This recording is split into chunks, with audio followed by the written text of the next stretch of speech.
Please welcome to the stage, Sean Layden.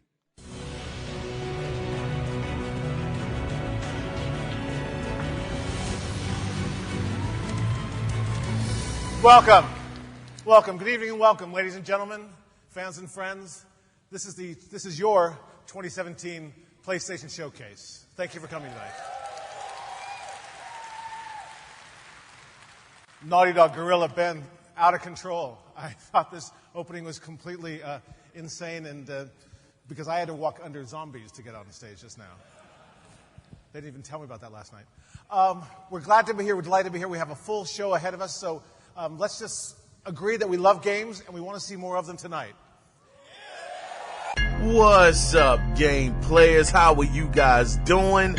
I'd like to welcome you guys to another special edition of the Analog Circle podcast. And of course, you guys know this is E3 week, and I will be covering every conference. And today, 2 conferences took place. Now, this episode, as you can tell by the title, is about Sony. About what Sony showed on their E3 floor. Now, guys, I don't really want to waste any time. I want to jump right on in. But before we jump in, let me let you guys know this. You can feel free to call the show at 443-261-4607 to leave your feedback, comments, or questions. And you can feel the same way to do the same thing by emailing the show at the Analog Circle Podcast at gmail.com and go on Facebook and join the group. Or you can go over to YouTube and find the podcast over there. Just type in the Analog Circle Podcast. Now let's get down to business. Sony hits the stage. They actually start off their E3 show again with a live band. Now, in the background of the band, it's this waterfall that looks like it's changing weapons, and all kinds of stuff are being seen in this waterfall. But after all of that was done, they cut to the game, and what game did they show? Well, of course, they showed off The Lost Legacy, which is the Uncharted game starring Nadine and Chloe. And they showed the gameplay. The game looks just like an Uncharted 4 game. Graphically, it looks fabulous. Looks very good. I was very happy with the presentation. I cannot wait till August to play this game. I'm very excited. And I am very, very confident that Naughty Dog has once again knocked this game out of the park. So up next, I can't wait for that game. Up next, they started the show, well, not started the show, but when the next game came up, it looked like it was snow actually hitting the crowd. It looked very, very dope. And the game that they showed off, well, you can guess it. Bam, the Gorilla sign shows up for Gorilla Games onto the screen, so you know what game they showed. And no, they didn't show Killzone, because the first thing that went through my mind when I saw that symbol, that Gorilla symbol, I said, it is no way they can be bringing back Killzone. They have a huge, stellar hit that is going to be up for Game of the Year this year. It's no way they are taking steps backwards. And ladies and gentlemen, game players out there, they did not take a step backwards. They actually showed off more of Horizon Zero Dawn, which it's actually a DLC that will be coming out this year entitled The Frozen Wilds. Now, this looks like a totally different environment from the actual game. If you have played the game, it's a very tropical looking island or wherever you're at, from my understanding. But this DLC it looks like you're going to be in the frigid, wintry, cold weather. And I'm looking forward to seeing how well this does. I have not beat Horizon Zero Dawn. I have not played it since I played it on day one. It's a game that's in my backlog, and I really need to get back to it, but I've been playing other games so far. So I'm going to get back to it. But as always, for people that love this game, and this game has gotten plenty of great gaming praise from many, many people out there. So I'm sure many people are going to play this DLC, and I think it's great. The turnaround rate on this is phenomenal, that they have this DLC already in the works, and it will be out later this year. Now, up next, oh yeah, a game that I've been wanting to hear more about since last E3. Well, they did not disappoint, because up next was Days Gone, and they showed actual gameplay of the main character riding the game. The game's demo starts out with the character riding on a motorcycle. Then as he's driving along, he actually sees this pack of, they look like mutated wolves or dogs or something like that. They were eating some kind of carcasses on the side of the road. So he's like, oh shucks. So he tries to drive off. They start chasing after his bike, and he has to get away. Once he gets away from them, you have two guys that come out. Bam! They try to hijack him. He flips off of the bike. Two guys come up to him, and they ensue in fighting. He actually fights them off and kills one with a knife, stabs him in the stomach. That was the sound effect for the knife. Stabbed him in the stomach. And the other guy, he took a rope and he just strangled him with the rope, brother, right on the daggone tree. The guy stopped breathing. I said, golly, the game looks good. It really looks good. After he did that, he kills the two guys, the two wannabe hijackers. He makes his way into the forest, right? So once he goes into the forest, that's when the game really takes on some shape. You can see the detail in the game. The forest looks so good, man. I said, wow, graphically, this game looks great. So as he's going through the forest, and before I get into any more of that, the way that he was killing these characters, these enemies, it was very, and it could have just been me. Maybe it's me. All of this is subjective. You might see it differently. But to me, it was very reminiscent of The Last of Us. That's what this game seems like it's almost ripped out of. Now, I'm not saying that's a bad thing. I'm just saying that that's the kind of vibe that I got from this game. Now, as the game ensued, he runs by a lot of zombies that are actually feasting. I think they call them berserkers or something like that. They don't want to be called zombies. Whatever. I got you, buddy. But they're eating on some people. He gets away from them. Then he gets down to this camp. He's trying to save this guy. So he actually pulls out an explosive. He shoots it. Boom! This building or this structure topples over. All of these berserkers come running towards the people that were, I don't think it was a camp necessarily. They just kind of set up shop to stay there for a couple hours. But they came in and they devoured them. Killed all of them. While that's happening, the main character is making his way to go save the guy. So he finally gets up to the guy. He shoots the guy holding him hostage. He gets away. Next thing you know, the last scene ends where they show a mutated bear, brother. I mean, this Joker had barbed wire all around his fur. He looked like he was in a bad way.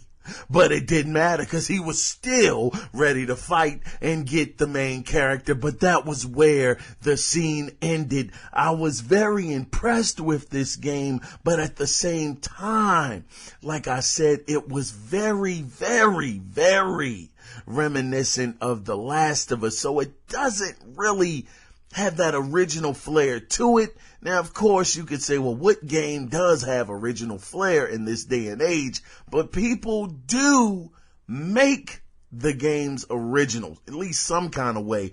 But this one definitely looked like they took a big page out of Naughty Dog's playbook with The Last of Us. But we'll see how it turns out. It might end up being a very, very great game. So after that demo was over, what's his name? Sean Layden, I believe his name is. He took to the stage and said, it's all about the games. He was just getting the crowd pumped up. He was, saying thank you to the development teams. He shouted out Persona. He shouted out Resident Evil 7. He shouted out Horizon Zero Dawn, etc. Just saying thank you. It's a great platform to play on. And then he left off the stage. Now, up next, after Sean Layden left, was a game shown with a character with a big blade on their back. He was running through the jungle. I mean, this dude had the daggone Cloud Buster sword size on his back, brother. I was like, golly, what the heck kind of game is this? The game looked interesting.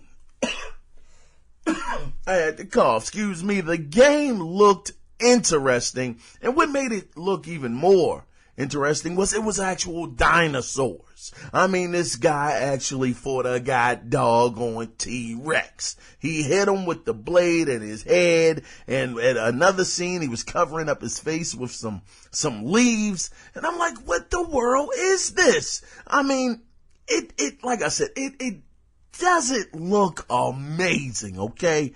It looks okay. It looks interesting.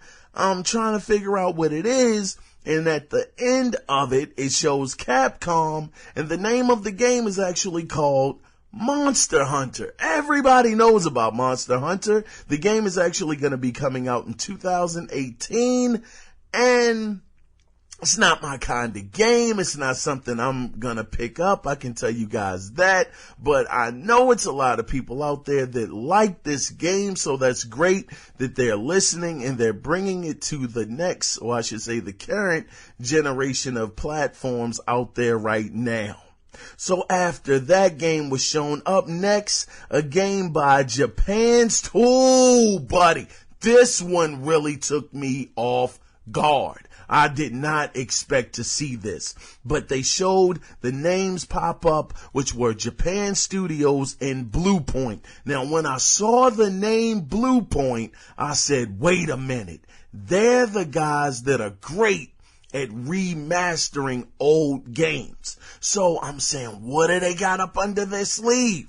Now, this was like a freaking whoa moment for me, because they actually showed Shadow of the Colossus, and the game is getting a true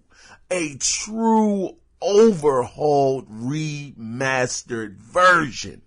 And when I saw the Colossus, when I saw the graphics, when I saw the main character, I said, my gosh, this looks so clean.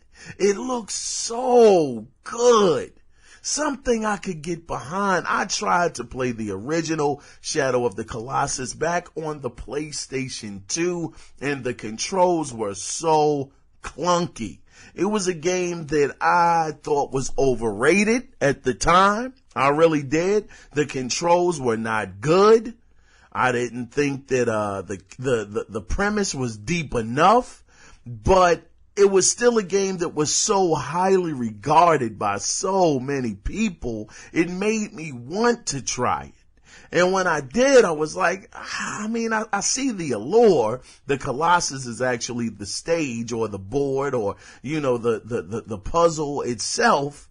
And these things would stand very tall.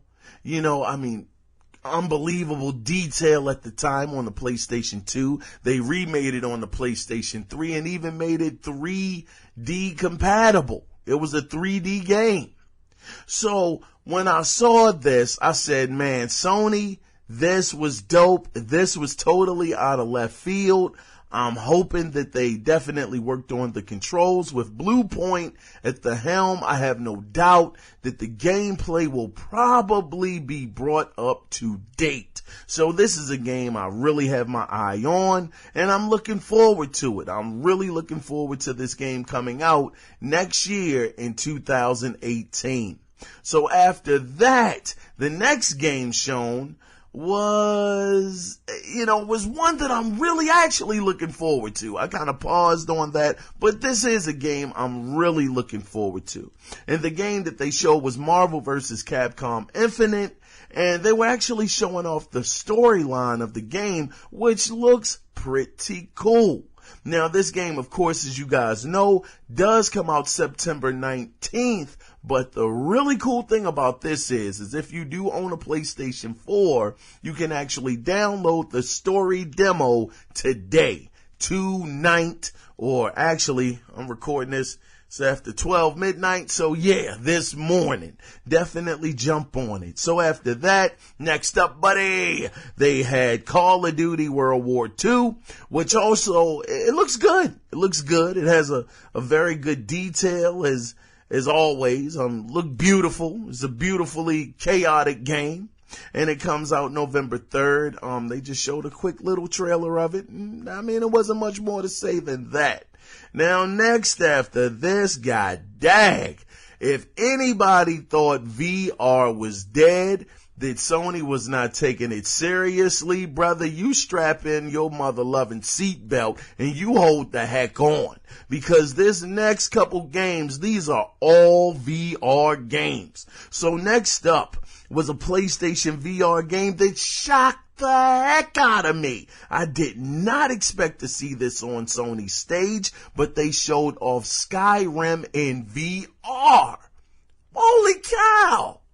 That was something, and it did not have a downgrade. The downgrade in it was not bad at all. It still looked very, very good. So, I mean, man, my hat goes off. Bethesda worked with them.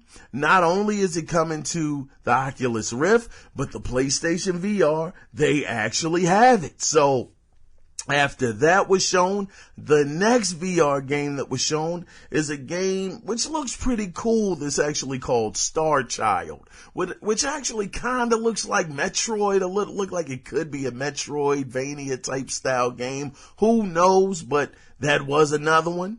Seems kind of cool. Now up next was a game by Supermassive. Now if any of you guys are familiar with Supermassive Games, they made one of my all-time favorite games of this generation, which is called Until Dawn on the PlayStation 4. Oh my gosh. One of the most scary games I have ever played in my life. Point blank. Amazing. Absolutely amazing game.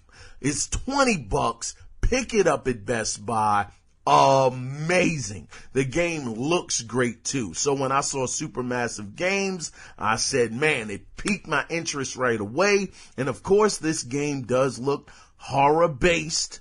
And it's actually called, the name of the game is called Inpatient, which looks like it's going to take place in a psych ward. Now, this is a VR game, ladies and gentlemen. You can count me out on this one. But somebody is going to get pumped up and want to play it. And this game is for you if you are one of those people who are a horror enthusiast who wants to be scared darn near to death. This might be your medicine. Moving on after that, the next VR game that was shown was Final Fantasy 15 Fishing, which will be released September. Didn't get an actual release day for that, but at least we do have a release month, September. It looked, it didn't look like anything for me, brother. You know, it wasn't quite for me, but for anybody out there that does enjoy fishing, maybe this could be just what the doctor ordered. Take the pill.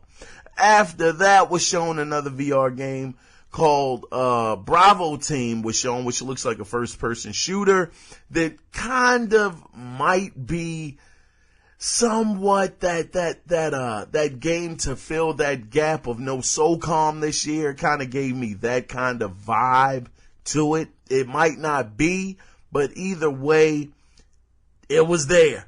It's not much more I can say. Bravo Team, brother. Bravo the heck. Oh. Now after that was shown, another VR game was shown, and it actually started out with a forest and a little mouse walking in it with a sword. Yeah, this mouse was strapped with a daggone sword. Yeah, he was getting it in. And the name of this game, it actually looks kind of cool. I can't even lie. I can't lie, man. It looked interesting to me.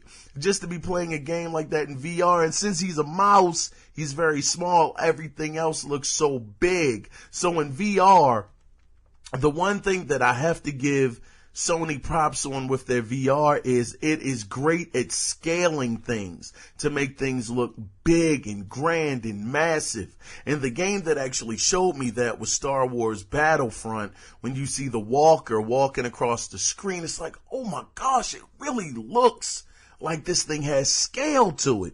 So with the game actually dealing with a mouse, man, you can imagine everything is going to look 3 and 4 times bigger, which could be a very cool element of the game. But this didn't have a release date on it, but definitely check it out. Once again, the name of the game is Moss. It's spelled M-O-S-S.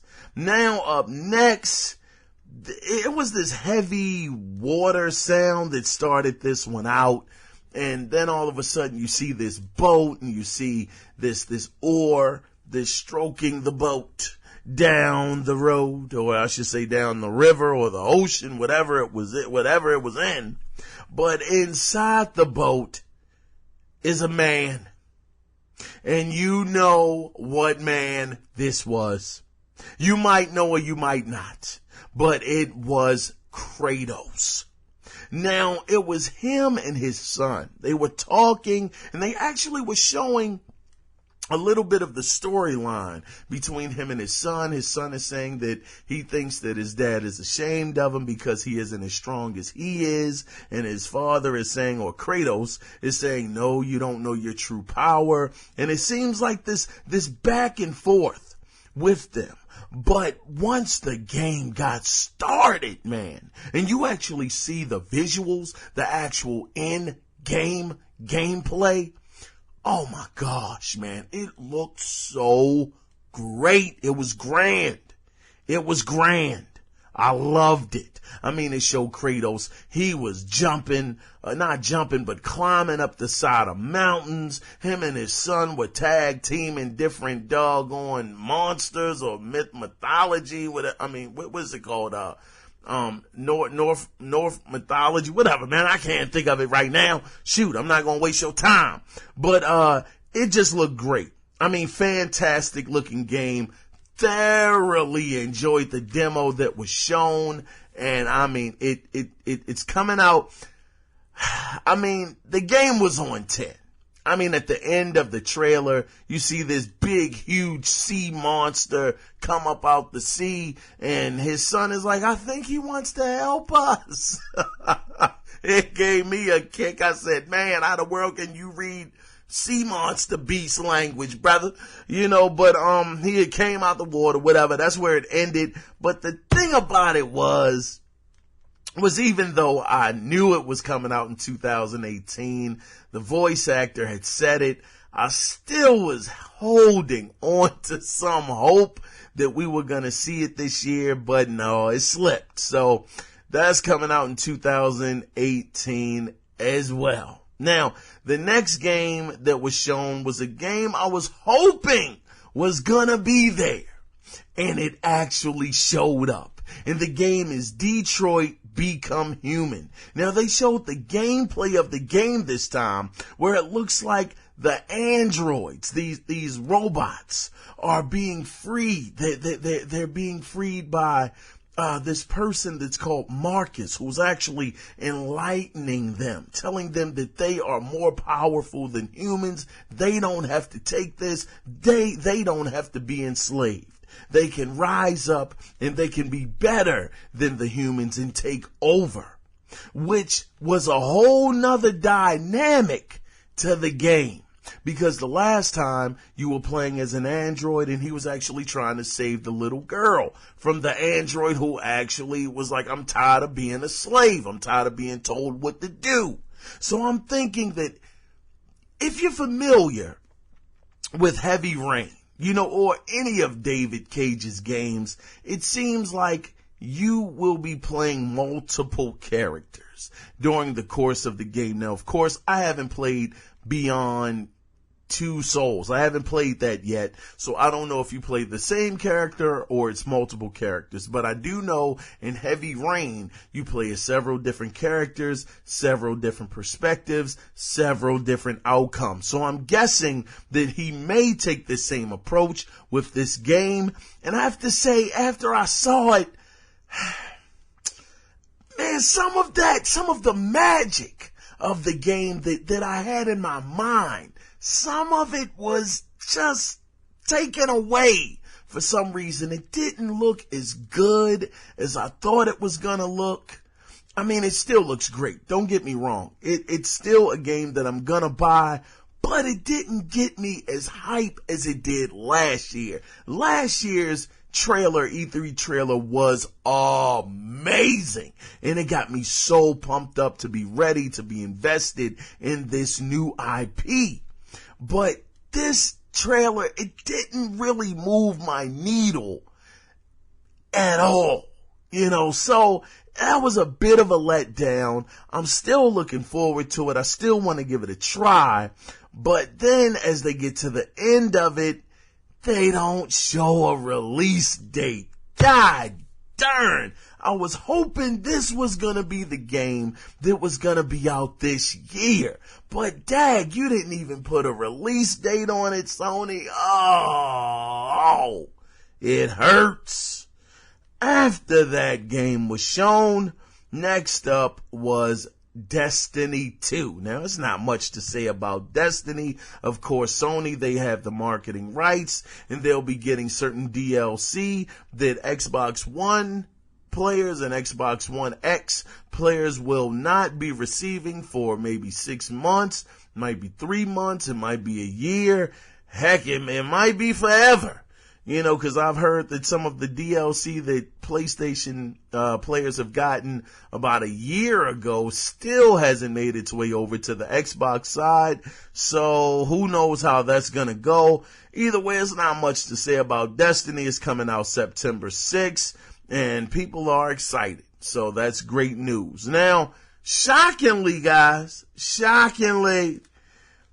we're at the end of their conference. And now the last game that they showed at their conference, the final game that they showed, which I must say, oh my gosh. I mean, by no means was it a letdown. It actually was my game of the show. Of the whole Sony show, E3 show. They showed off Spider-Man. And buddy, oh buddy, it looks undaggone believable. Graphically, it's stellar. The gameplay looks buttery smooth. It looks so good, man. Now, ending off the demo, actually, it was a boss fight. After the boss fight, he had actually, this was an extended boss fight, man. He's like, who the world is behind this? And, it looked like Kingpin is in the game or whatever. And he was like, you're going to find out soon. And the guy that he actually starts fighting is called Mr. Negative.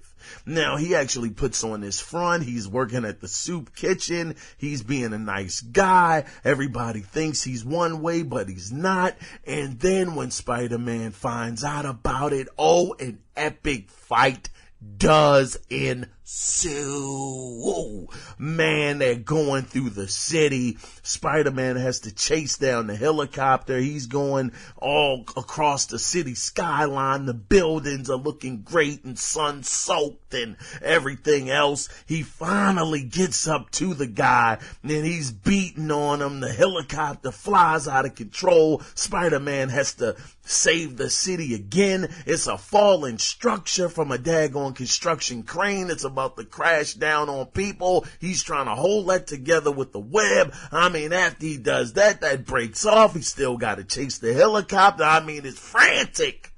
I mean, all kinds of stuff going on. Finally, he catches up to Mr. Negative. He takes care of him, and he stops the copter from actually crashing into the ground with a big, huge Spidey daggone, what do you call it, web. And then it cuts away, and I mean, it says, comes out in 2018. What the frick? Dang it, Sony. Oh, no. I was so hoping for this game to be out this year. But it's okay, man. It's fine. 2018, look, they need the extra time. You guys take the time, get it right, make the game amazing, which, gosh, I have to tell you, I recommend to the third power that for any of you people, I don't care if you're an Xbox fan, I don't care if you're a Nintendo fan, I don't care if you're an Android fan, brother. You need to see this trailer. The game looks so good. It looks fantastic, man. I think that it's going to be a game that people who love Spider-Man are going to enjoy. And even if you're not into the character, even if you're not into the Marvel universe, whether it's the movies or the comics, I think that you would be able to appreciate how great this game looks. And hopefully it plays as good as it looks, because the gameplay does look very smooth. It looks very precise.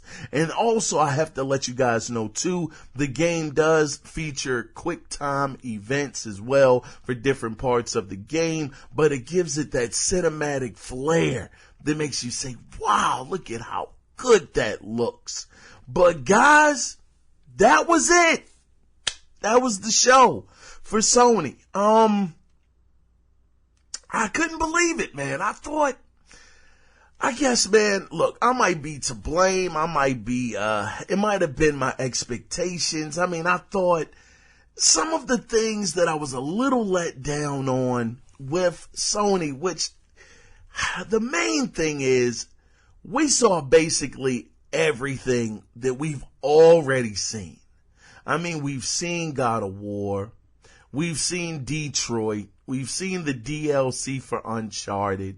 We've seen those things, and I was hoping that they were going to have more. Marvel vs. Capcom, that's multi-plat.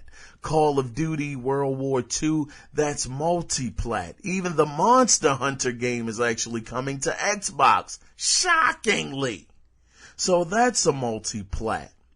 The main games that we saw that are exclusives, we already saw. And I thought that we were, on top of that, I thought that, Sony was going to do a price drop. Come to find out, the PlayStation 2, that's a temporary price drop, which is going to basically the system is going to go back to normal. That's going to taper off. It's going to be back to $299. We never got an official price drop for the PlayStation 4. We did get an official one from Microsoft. The Xbox One S is $249.99 officially right now. And I really thought, even though at the end of it, I said they probably won't because they don't have a need to do it. I thought that we were going to get a price drop for the PlayStation 4 Pro to $349.99. But I think we can thank Microsoft for them actually not making the price drop, because if somebody goes in the store and they want a 4K player and they're looking and they're not very informed, If both of the boxes say 4K, then most people are gonna go with the cheaper option if they don't know any better. So it was no way that Sony was gonna drop it by $50 when they're still the cheapest guy in town. So that was a bit of a disappointment. Also, Red Dead Redemption 2 didn't show up. I mean, we know Rockstar is very, very, what's the word? They don't care. I mean, I can't say it any more plain. They don't care about E3, but I thought because Sony had the marketing rights to the game that they would have shown up on the E3 stage and they would have ended the conference with that game. I wanted to see that so badly, and everybody thought that it was going to be there, even though it would have defied the odds of what Rockstar does. We still hoped we would have seen it. That didn't show. The Dark Souls or the what's it called, the Souls like Dark Souls or something like that. That game that was supposed to be similar to that game, the same kind of format. We didn't get anything on that. That wasn't shown. And no Last of Us 2 was shown. So I really was like, man, Sony, I thought you were going to throw something in there that was going to make everybody say, whoa, I didn't see that. And maybe that was Shadow of the Colossus. Maybe that was what that was supposed to be, is that wow factor. But that game has been remade already. So you're actually making a remake of a remake.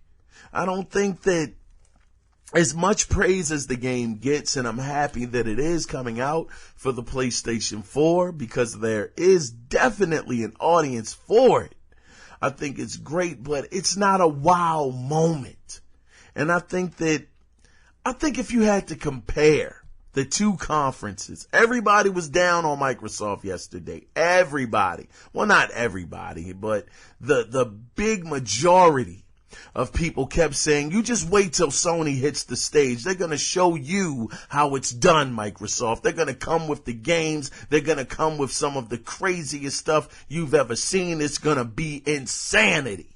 And then Sony shows up and they show you basically the same games that they showed last year, minus multiplats. As I look at both of the conferences, at Sony and Microsoft, I gotta say, man, I have to say that Microsoft, they showed up. They showed up with more games.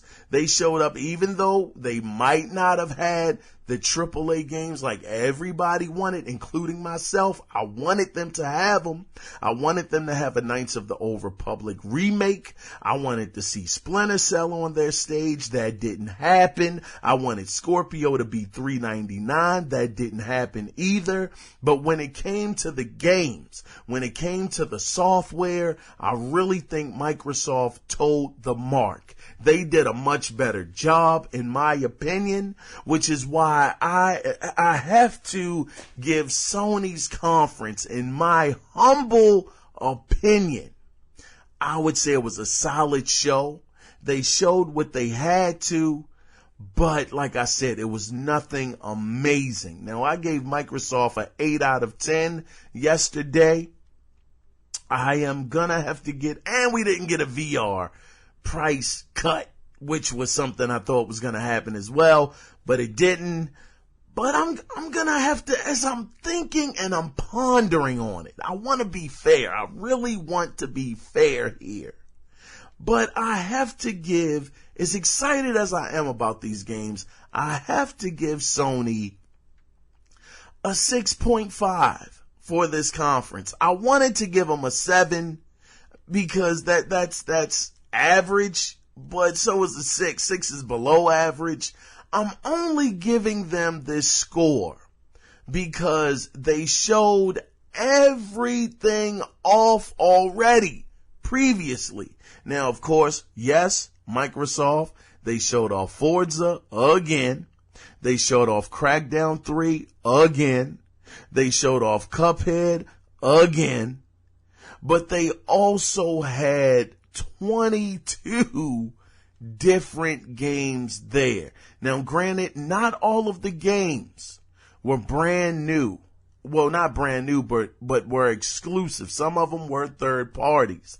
But Microsoft, they did the price drop on the Xbox One S.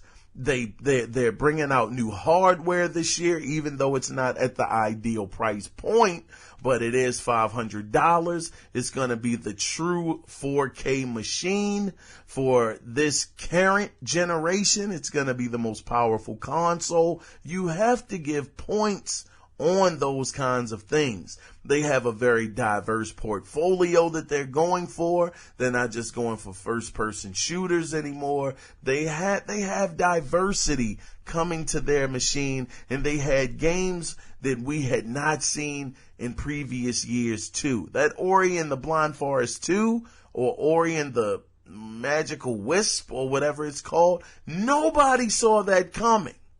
And that came out of the woodwork, and I thought it was fantastic. So I have to give the nod to Microsoft on this year's E3. I thought that they did fantastic if we're comparing Sony and Microsoft. Sony 6.5, to me, Microsoft, they get an 8. But with that, guys, that is it for this episode. Now, I want to hear from you. I want to know what you guys would give each of the conferences. What would you give Microsoft? What would you give Sony? Am I being too harsh on Sony, or am I being about right? Am I giving Microsoft too much credit, or am I not giving them enough credit? I want to hear from you, and if you want to chime in and leave your thoughts and opinions, you can feel free to do that by calling in at 443-261-4607 and leaving a voicemail, or you can email the show at theanalogcirclepodcast@gmail.com. I was your host, Keon Mitchell. As always, thank you guys for tuning in to this special edition, and I will be back with Ubisoft's press conference. So you guys stay tuned, and I'll talk to you then. Bye-bye.